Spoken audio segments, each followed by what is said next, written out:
Wabarakatuh.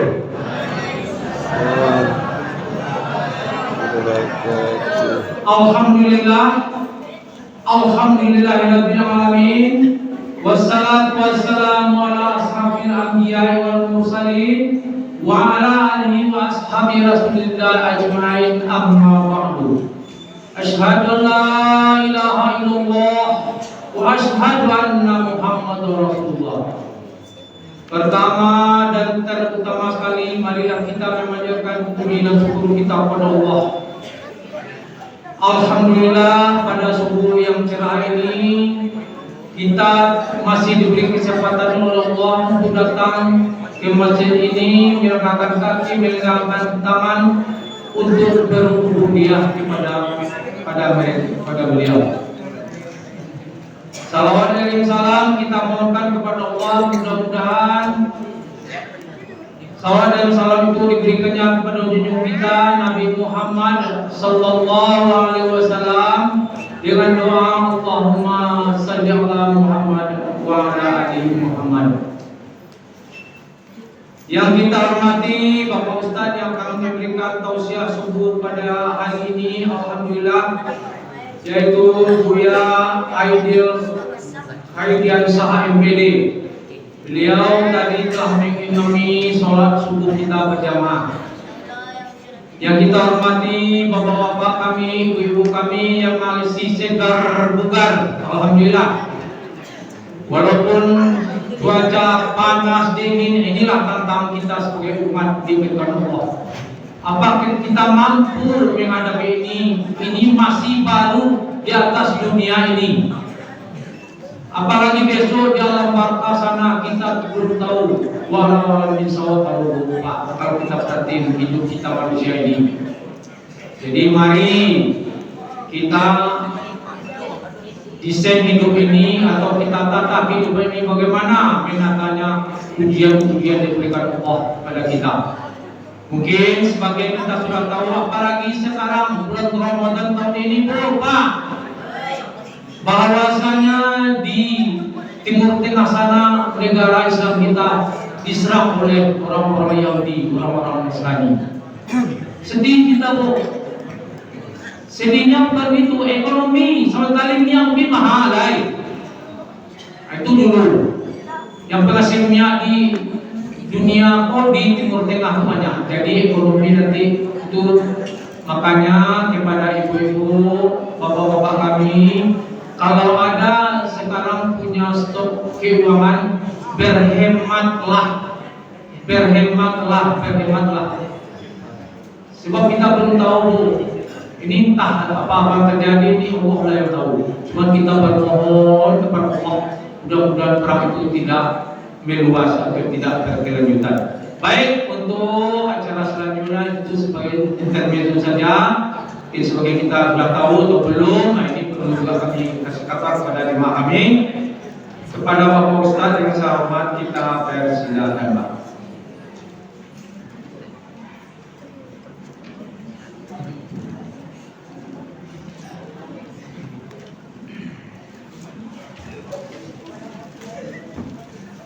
Assalamualaikum warahmatullahi wabarakatuh.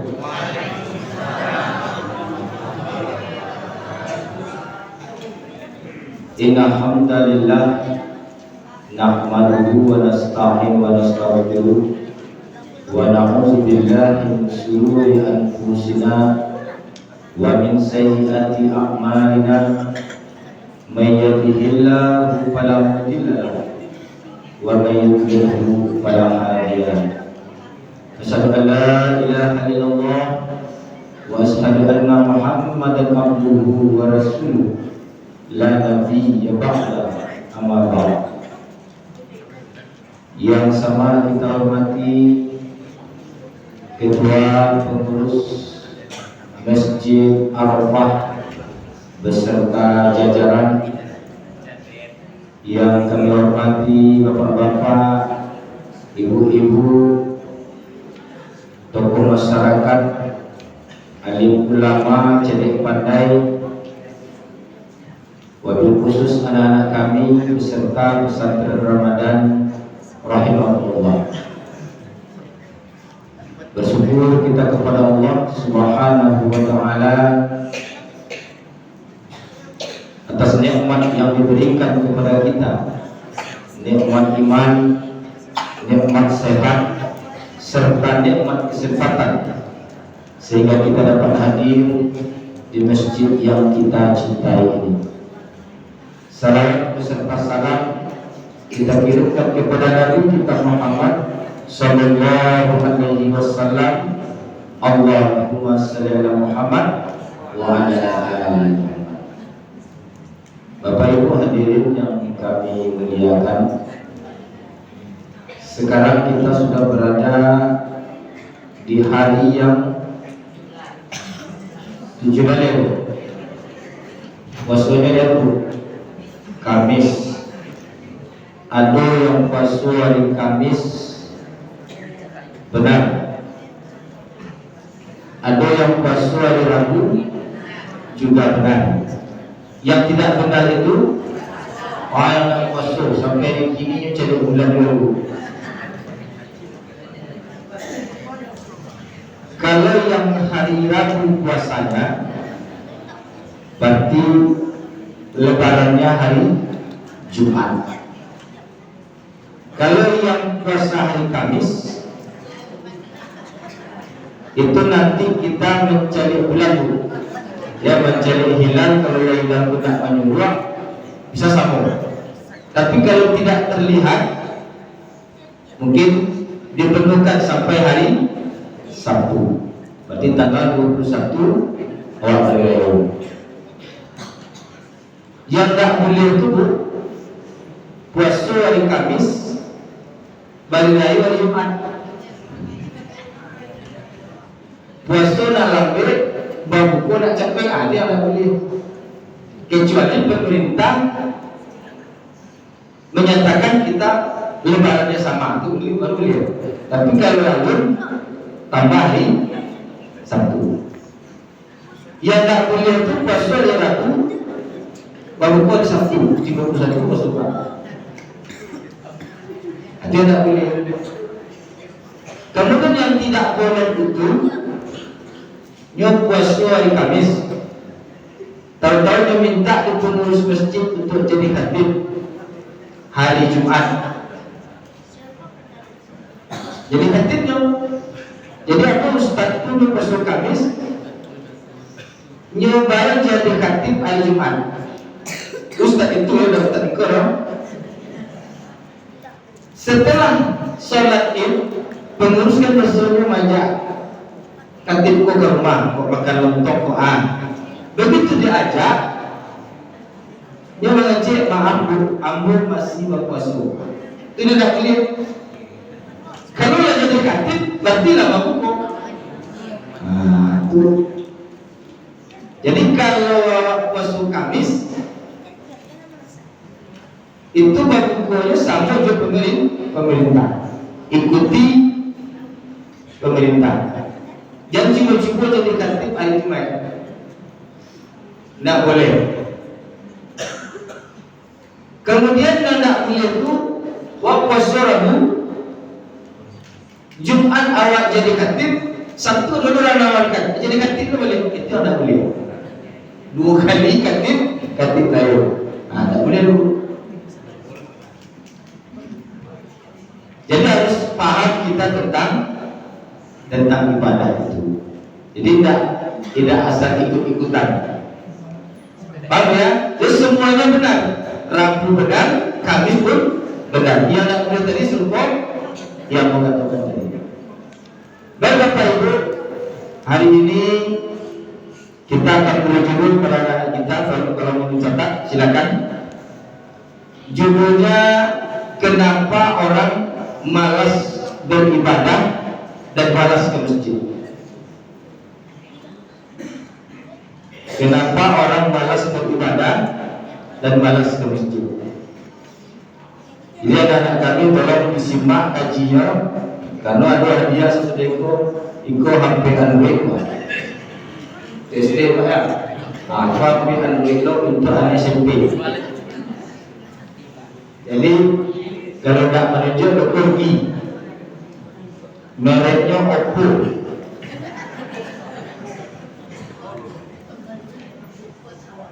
Kenapa orang malas beribadah? Karena orang sudah kalah oleh setan. Jadi Bapak Ibu, kalau kita ingin mengalahkan musuh, kita harus kenali musuh kita itu sama seperti kita mengenali diri kita sendiri. Kalau kita tidak mengenali musuh, maka yakinlah kita akan kalah oleh musuh. Siapa musuh Bapak Ibu? Setan. Siapa yang mengatakan setan itu musuh kita? Siapa yang cakap? Allah. Dan Ustaz yang cakap, tapi Allah. Inna syaitana lakum aduwwun mubin. Sesungguhnya setan itu adalah musuh yang nyata bagimu. Jadi kalau nak tahu setan itu musuh awak, bakalan awak jadi terlalu balawan. Nah, supaya dalam perlawanan itu awak menang, maka harus kenali setan. Kalau tidak kenal, awak akan menang. Kini pertanyaannya, mana yang kenal setan awak daripada awak mengenal setan?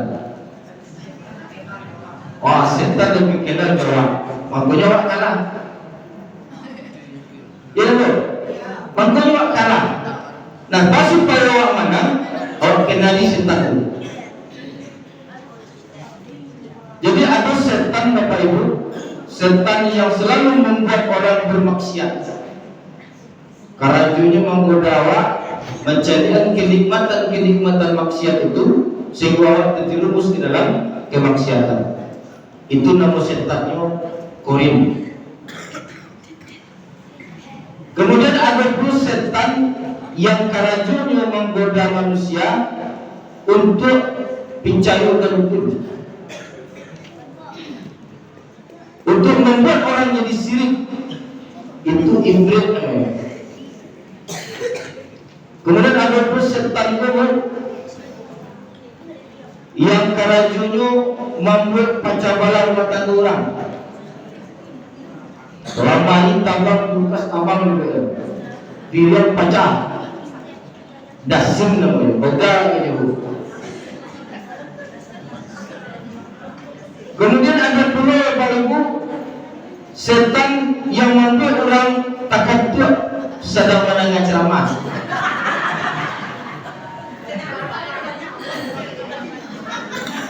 Kalau dah mulai pengajian, ayo dah mulai buku. Aku kerja setan dulu. Wasnan namanya. Kalau dulu sedang mau buat tukar rumah, wasnan. Kemudian ada pula setan yang membuat orang capek naik darah. Tak boleh tersinggung pipi tadi kau. Asak orang suruh je yo. Jadi pai musiu. Pamarah pada tensi itu tibir namanya. Jadi banyak setan tu Bapak Ibu harus kenali. Setelah awak kenal dengan setan, namanya tugasnya apa? Maka awak harus tahu dulu apa ibadah yang membuat setan itu kalah dengan awak. Harus tahu ibadah yang harus melakukan yang membuat setan itu kalah dengan awak. Dan pertama Bapak Ibu, ada amalan yang membuat setan takut jawab. Jadi kalau lakukan amalan itu, setan itu lari. Jangankan mendaki ya, mendengar suara saja tambah apa lagi. Itu kalau lakukan amalan itu. Apa amalannya? Yaitu sholat. Jadi orang sholat itu tidak harus sembahyang dulu. Orang sholat yang mendirikan sholat itu setan takut dia. Jangankan sholat mendengar suara azan saja lari. lari sejauh suara satu. Makanya kalau musaji ikut semua corongnya tak pakai. Supaya apa? Supaya setakut kabur ketika mendengar suara azan. Tapi kepataku adalah kawan melarang azan kare-kare. Ya bu. Ternyata mungkin kawan setan. Makanya melarang. Takutnya kawannya lari. Jadi sholat membuat setan takut dengan kita. Tapi betul-betul sholat yang benar, sholat yang khusyuk, mendirikan sholat. Karena sholat itu dapat mencegah perbuatan keji dan mungkar. Tapi kalau sholatnya hanya sekedar melampirkan tanggung jawab, itu setan sangat buruk. Pokok sedang sholat tolak mahadun dan tak takana tadi sholat itu takana itu. Karena memang setan itu nyukur awak. Karena setan itu sebenarnya akur dalam diri awak. Tapi bawa mengalahkan iyo. Maka dengan sholat. Kemudian ada pula amalan yang kalau amalan itu dikerajuan, itu amalan yang paling dibenci oleh setan. Amalan paling dibenci di setan. Maka setan kini memberi konferensi supaya orang tidak melakukan amalan itu. Apa amalannya? Yaitu menikah. Maka menikah itu paling dibenci oleh setan, Ustaz. Karena menikah itu Bapak Ibu amalan yang sangat panjang. Sholat awak 2 rakaat tadi berapa menit? 5 menit. Kalau sembahyang seorang awak 5 menit sampai ya. Tapi kalau menikah sampai mati. Maka amalan itu paling benci setan. Maka setan kini berupaya kalau bisa manusia pun tidak menikah. Aku banyak ini di Facebook status menjalin hubungan tanpa status. Anak banyak teman. Ini menjalin hubungan tapi tidak tentu statusnya. Kalau itu kerajaan setan. Bagaimana manusia tidak mau menikah tapi dia tetap melakukan hubungan, itu kerajaan setan. Maka berupaya Bapak Ibu menggoda kita supaya tidak menikah. Maka ancaman bagi anak-anak itu, inilah masuk budaya barat. Banyak anak-anak yang tidak mau menikah ini. Orang menikah pun banyak yang ingin menikah. Lah menikah yang cari apa? Apalagi ibu-ibu yang pikirnya banyak. Tidak risiko orang di tempat lain. Kalau banyak pikirnya, ini udah tinggal. Kenapa? Karena dia lebih senang sendiri. Sendiri lebih bahagia. Kalau binti banyak. Kalau untuk dan cintanya bisa mencari. Inilah kerja setan. Bagaimana dia menggoda kita supaya orang mau baca lebaran. Tidak ingin menikah kalau dia masih gadis. Maka ancaman bagi anak-anak awak Bapak Ibu, kalau lalu jodoh capek ikan, jangan ditantang, tanya dulu siapa yang pati yang karena jodohnya berapa kesilannya. Nah itu yang ditanya dulu. Kalau lalu jodohnya tanya bahan ibadah. Kalau jodoh siap, walaupun sudah di golongan pasir tapi banyak intinya nikah. Jadi kalau jodoh anak awak, kalau amalannya bagus, sholatnya rancak, mengajinya santiam, tapi orang bangsa banyak intinya nikah.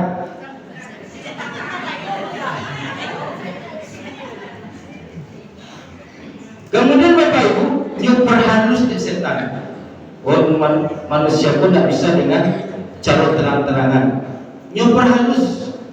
Yang penting nikah secara halal, walaupun tidak tercatat. Ini kan banyak nikah siri Pak. Banyak ini Bapak Ibu tidak tertuju ayahnya itu pasangan itu nyoba kawin lagi. Karena nikah siri lebih murah biayanya. Mungkin 600.000, 300.000 selesai. Tapi tidak ada tercatat di Kementerian Agama. Nikah siri. Kira-kira nikah siri seperti itu sah atau tidak Bapak Ibu? Kan itu nak ada goda apa? Sah. Karena dinikah oleh apa? Angku kali dah kuah. Kalau kau ada nama itu. Angku kali itu biasa dulu P3 NTR dulu. Tapi nyo tak jadi PNS loh. Dah tahu orang kayak nikah dan nikah kami Pak. Nyo nikah kira-kira sana. Itu yang keliru. Siapa walinya? Wali siapa? Le ayahnya wali. Indah. Makanya nikah dengan orang. Wali hakim siapa menunjuknya wali hakim? Maka nikah seperti itu dijamin tidak sah. Maka dia timbul. Akan itu yang dibungkus oleh setan. Asalkan yang orang menikah. Yang tak ada suri. Di situlah tipu daya setan bahwa sah tidak sah itu ditentukan oleh wali. Kalau wali tidak sah, maka nikah itu tidak sah. Kecuali wali itu berwakil kepada orang tua. Itu baru sah. Ada surat, tolong wakilkan di sana apa anak ibu merantau ke Jepang. Tapi jodoh di situ. Nah mungkin orang ke situ menikah karena biaya kadang. Atau boleh berwakil. Silakan Bapak Ibu tulis surat atau video call saja. Tolong kepada kalau di situ nama catatan sipil. Di sini kan catatan sipil kalau KUA seluruh KUA di Indonesia. Berwakil kami wakilkan kepada pejabat yang ada di situ. Itu harus sah. Tapi kalau orang kami lari tadi, baru kasar sedangkan itu lari kami. Kalau kami izinkan orang kami makanya lari. Jadi Bapak Ibu, inilah perangkap setan yang awal bisa tertipu. Seolah-olah kecewa sah. Jadi hati-hati, jangan sampai generasi-generasi kita menganut paham ini. Yang lebih rancak sendiri daripada berkeluarga. Itu paham telah maksudnya. Lalu yang ketiga Bapak Ibu, ada amalan yang kalau amalan ini di kerajaan itu mampu mengalahkan 70 setan. 70 setan kalau amalan buat kerajaan 70 setan tumbang. Apa amalannya? Maka amalannya adalah sedekah. Waktu sedekah Ustaz, itu dasarnya sedekah Bapak Ibu. Maka ketika orang sedang sakaratul maut, cicil al-maut, 3 menunggu kaki sudah akan dicabut nyawanya, maka ia minta aji kepada Allah, minta ditunda ajalnya walaupun sesaat. Nah kalau dikabulkan oleh Allah, apa amalan dan kerajaan? Dan kerajaan adalah sedekah. Tidak salat dulu, tidak pada haji. Jangankan orang sedang sakaratul maut, orang dikubur saja, itunya minta balik ke bumi akan melakukan amal soleh. Apa amal soleh dan kerajaan? Sedekah. Begitu. Waktu sedekah pada rasulnya, waktu sedekah hanya pilih orang sakaratul maut dan orang yang dikubur dalam bertahun-tahun minta balik ke bumi. Kalau dikabulkan oleh Allah, makanya akan bersedekah. Tidak solat di video, tidak haji di video,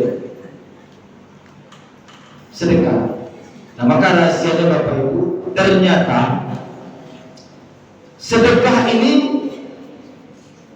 suatu amalan yang membutuhkan waktu yang sangat singkat.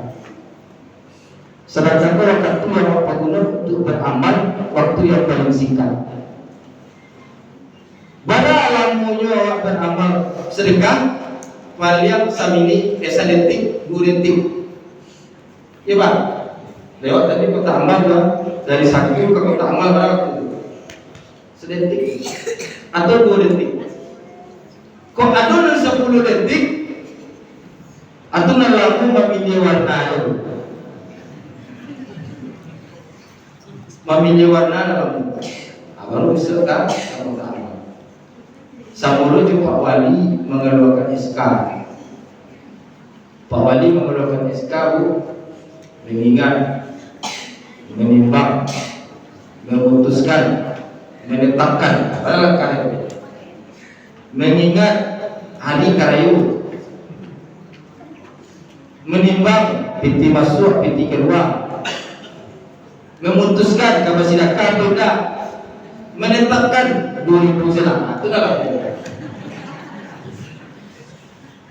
Jadi kalau ditetapkan dari rumah bukan kapasitas 10.000, masuk ke 1. Maka kalau sudah ditetapkan 10.000 itu sampai masuk lewat kota amal langsung sedetik. Tidak lama. Tapi nak lama apa pikir nak lama. Maka Bapak Ibu, kalau kita sudah berniat untuk bersedekah, maka amalan sedekah itu amalan yang sangat singkat waktunya. Itu yang pertama, rasio bangun untuk mayat, urang sakaratul maut dan jenazah yang dikubur bertahun-tahun. Kalau dibalikkan ke bumi, nyoba sedekah. Karena dia minta kepada Allah hanya sesaat. Tunda ajalku ya Allah sesaat. Sesaat itu tidak sejam, tidak sehari, beberapa detik atau sesaat. Maka apa amalannya yang bisa itu? Ya sedekah. Nah maka itulah rahasia kenapa orang memilih bersedekah. Lalu yang kedua Bapak Ibu, apa rahasianya? Sedekah itu adalah amalan yang sangat panjang.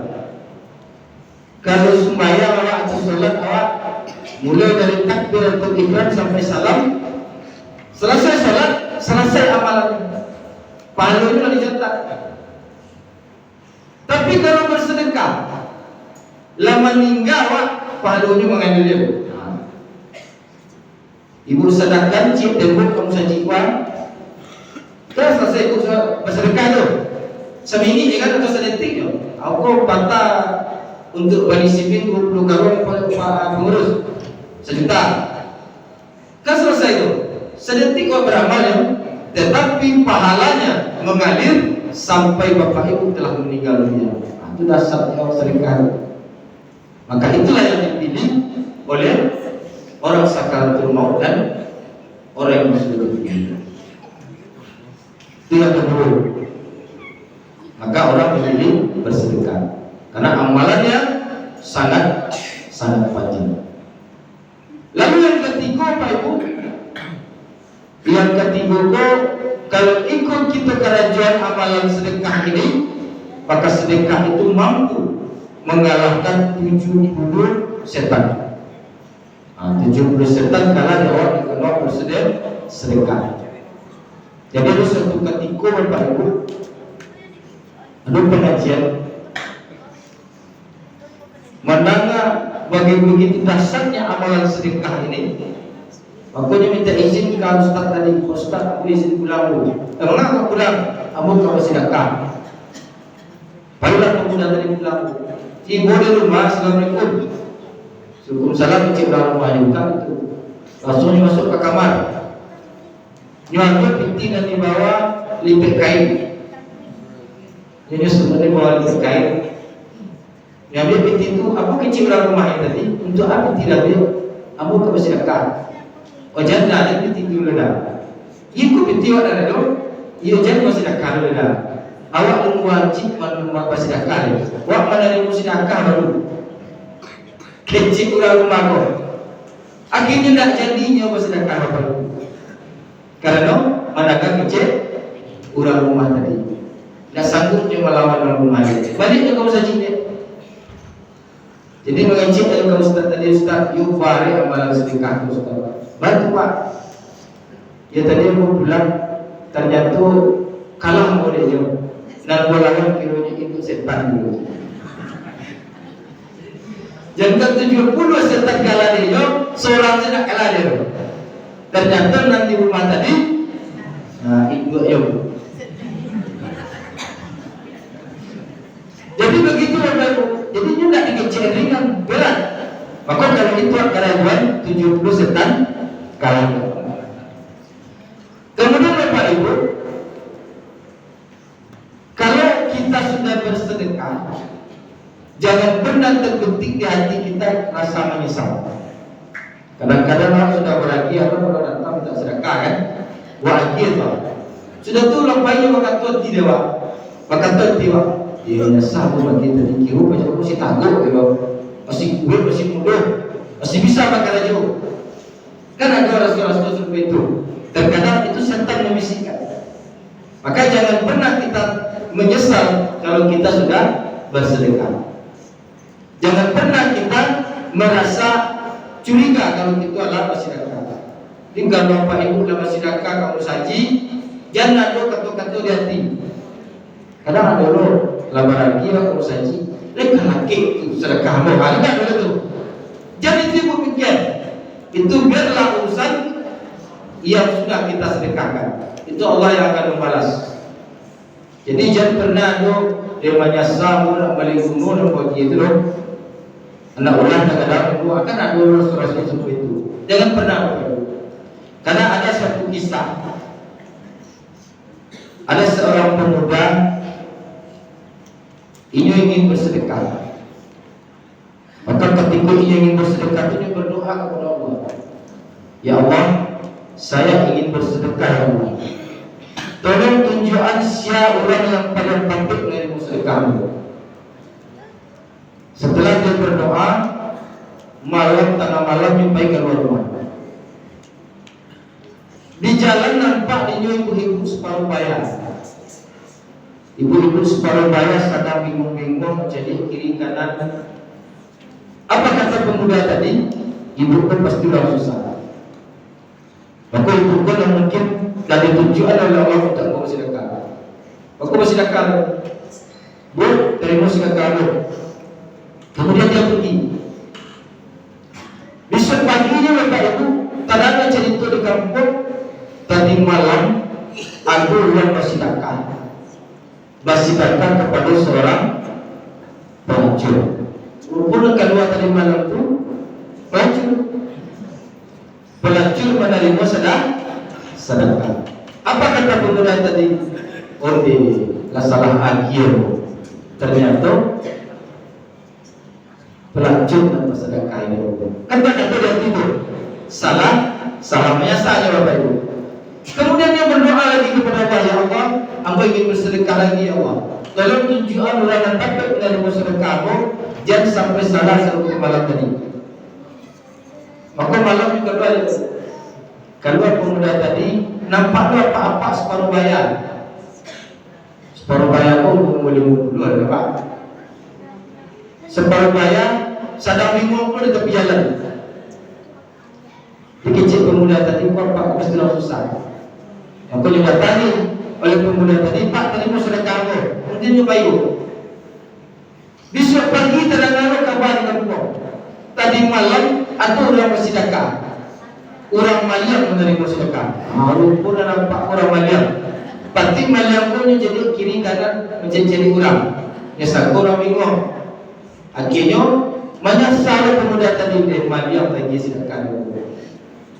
Berdoa kepada ya Allah, tunjukkan aku bersedekah, tapi jangan sampai salah seutuh dua malam petang. Berhubung malam itu keluar juga dia. Keluarnya nampak orang kuanku sedang berdukik berjalan. Kuanku pasti orang susah. Kalau tak susah mengapa tengah malam itu keluar. Ada berpagi di pemuda tadi, dari sedekahmu. Sudah lagi dia baik. Paginya Bapak Ibu terang-terang di kampung. Tadi malam ada orang bersedekah, orang kaya dari sedekah. Rupa-rupa buku orang kaya di kampung tu. Orang paling kaya di kampung tu menerima sedekah. Lalu apa yang terjadi? Menyasarnya. Tanya tu tikukan dia buat sedekah salah alamat. Itu menurut pemuda tadi. Tapi menurut Allah dibuktikan di waktu yang lain. Suatu ketika pemuda tadi Bapak Ibu berjalan-jalan ke kampung sebelah. Di kampung sebelah itu ada pengajian Pak. Dalam pengajian itu dan sedang ceramah ada ulama muda, tapi ilmunya dalam. Bahasa suaranya pasir. Ya dengarlah di pemuda tadi kajiannya. Nah dalam pengajian itu ulama dan muda tadi itu bercerita kepada jemaah. Bapak Ibu jemaah tahu tak? Ambilku dulu orang pasir. Ibu aku jatuh, laki dah ada, anak berdua. Karajo dah ada, jual anak kadang-kadang. Maka dengan tekanan ekonomi itu, ibu aku dulu pernah menjual diri. Tapi di satu malam ibu aku berdoa, Ya Allah, saya tak mau lagi jadi untuk menjual diri. Agar aku rezeki ya Allah yang halal, maka dengan rezeki itu aku akan berusaha. Tahu tak Bapak Ibu kata ulama tadi? Setelah orang tua mu tadi ibu berdoa, malam yang kedua. Di tengah malam di jalan ada seorang pemuda misterius magi sedekah kepada ibu. Dengan sedekah itu ibu berusaha menggadangkan aku sampai aku jadi ulama. Itu kecil ulama pemuda tadi. Apa kata pemuda yang bersedekah tadi? Adikku yang berarti kok. Pelacur dan bagi sedekah dulu, ternyata dengan sedekah hamba mampu merubah ia menggadangkan anak jadi ulama. Jadi terbukti bahwa sedekah itu tidak pernah salah alamat. Maka menangilah pemuda tadi, menyesal yang beranggapan tidak baik kepada karena berprasangka buruk di bawah. Rasa tunjuk alamat itu dalam perasaan. Dan dibuktikan oleh Allah.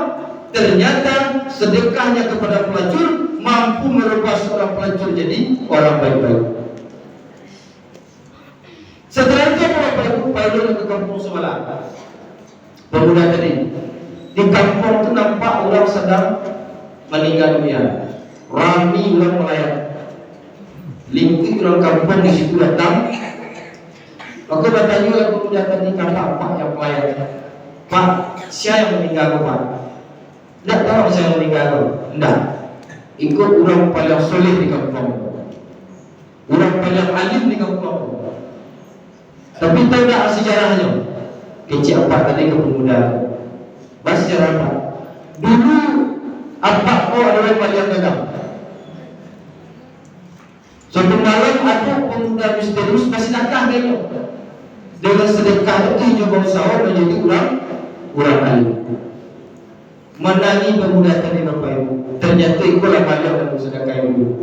Artinya dengan sedekah mampu merubah orang malam menjadi orang alim. Begitu dahsyatnya sedekah tadi. Maka jangan pernah kita berprasangka kalau kita sudah bersedekah. Lalu mana ketiga?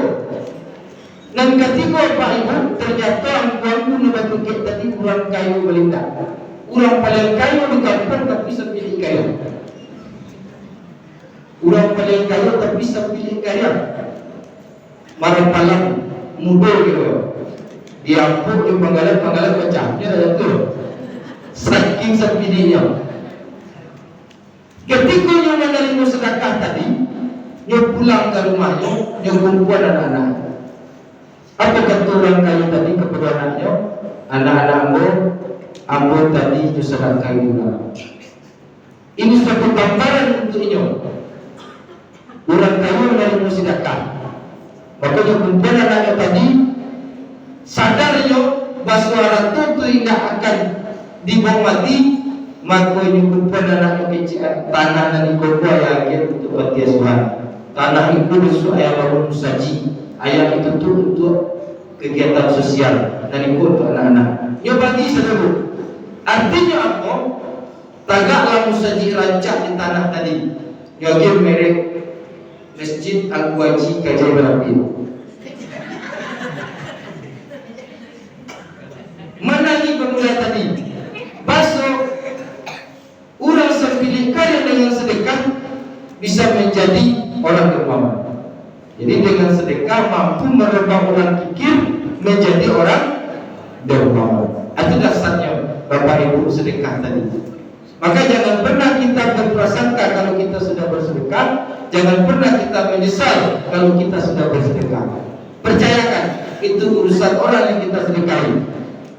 Kalau berlagi kamu saji, ikhlaskan, terserah pengurus. Yang jelas, amal ibadah Bapak Ibu bersedekah sudah dicatat oleh Allah. Maka di bulan Ramadan ini perbanyaklah sedekah kita.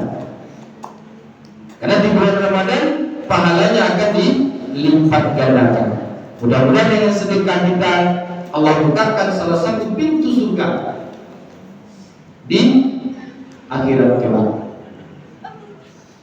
Lalu Baal membukalah 70 setan. Maka kata ulama, kalau kita bersedekah mampu menutup 70 pintu kejahatan. Jadi kalau masih nak khawatir 70 pintu kejahatan tertutup di sedekah tadi. Cia pintu, cia setan yang menjaga. Maka 70 pintu 70 setan yang menjaga. Kalau bersedekah 70 nya tumbang. Maka bersedekahlah kita ketika kita masih hidup. Karena inilah sedekah jariah yang akan berlanjut pahalanya walaupun kita sudah meninggal dunia. Mungkin itu saja Bapak Ibu ceramah singkat kita kepada anak-anak. Kalau yang bisa menjawab untuk SD, ya. Pertama, coba kenapa orang yang sakaratul maut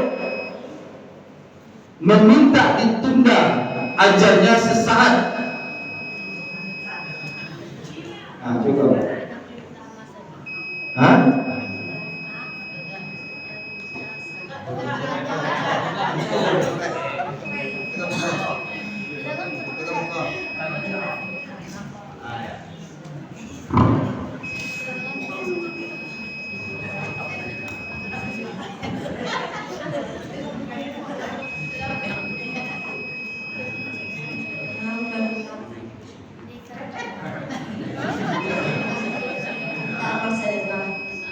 Meminta amal sedekah. Hanya pertanyaan selesai, nanti harus tunjuk tangan kan? Kenapa orang sakaratul maut minta ditunda ajalnya sesaat, dan kalau dikabulkan apa amalan yang dilakukan? Sedekah. Oke, betul. Kau sediaan dulu.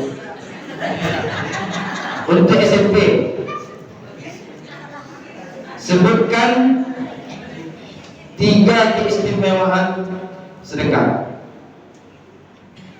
SMP tak boleh tanya ni. Dah ada SMP dah. SMP kan? Ayo pun. Halo. Silakan.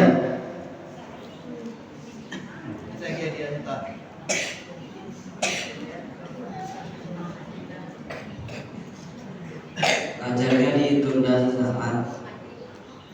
Yang kedua, sebutkan 3 kenapa orang sakaratul maut memilih bersedekah. Cukup. Pertama, karena ajarnya ditunda sesaat. Yang kedua, amalnya tetap mengalir saat sakaratul maut.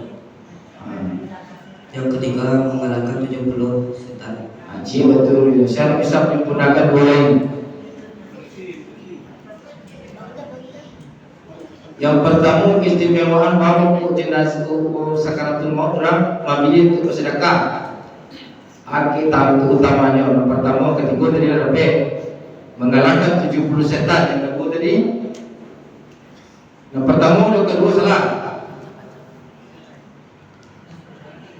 Ayo, yang perempuan. Ya,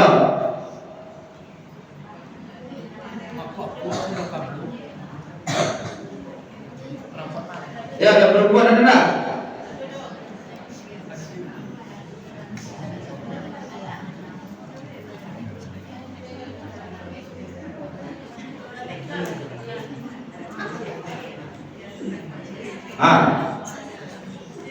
Maju lah. Ya maju, silakan. Yang SD maju jawab kalau nak dapat SMP.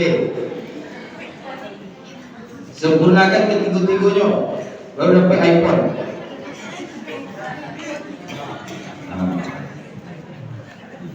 Yang pertama, Ajalnya ditunda sesaat.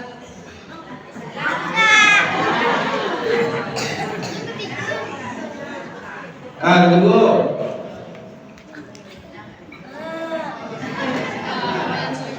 Yang panjang. dua, ketiga, dua betul, chip lele.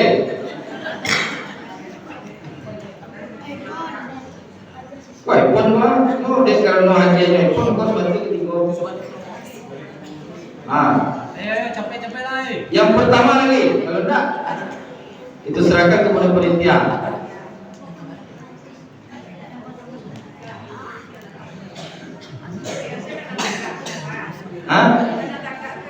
Oke, jangan kau nyumbut tuh ya. Bapak panitia. Oke, jangan. Jadi yang pertama, kenapa dia memilih bersedekah? Karena bersedekah itu amalan yang paling membutuhkan waktu yang sangat singkat, sedetik. Oke, demikian saja Bapak Ibu ceramah singkat yang dapat kita sampaikan. Mudah-mudahan bermanfaat. Akhiri wabillahi taufiq wal hidayah. Assalamualaikum warahmatullahi wabarakatuh. Kalau sekian, bagi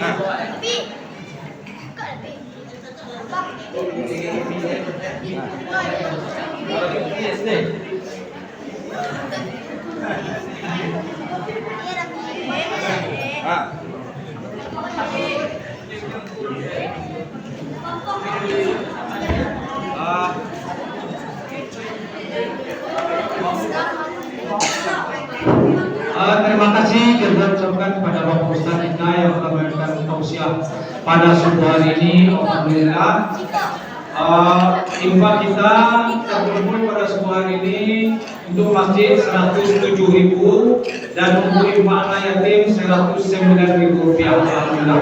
Baik Ibu dan Bapak kami yang telah menginfakkan sebagai rezekinya, mudah-mudahan ibadah Allah. Amin amin ya rabbal alamin. Pada anak-anak kami harapkan tertib ya.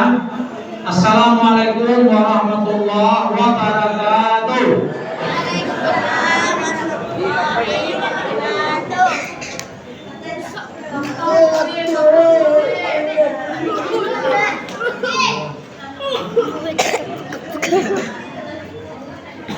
Itu untuk menampilkan Itu kan naik teman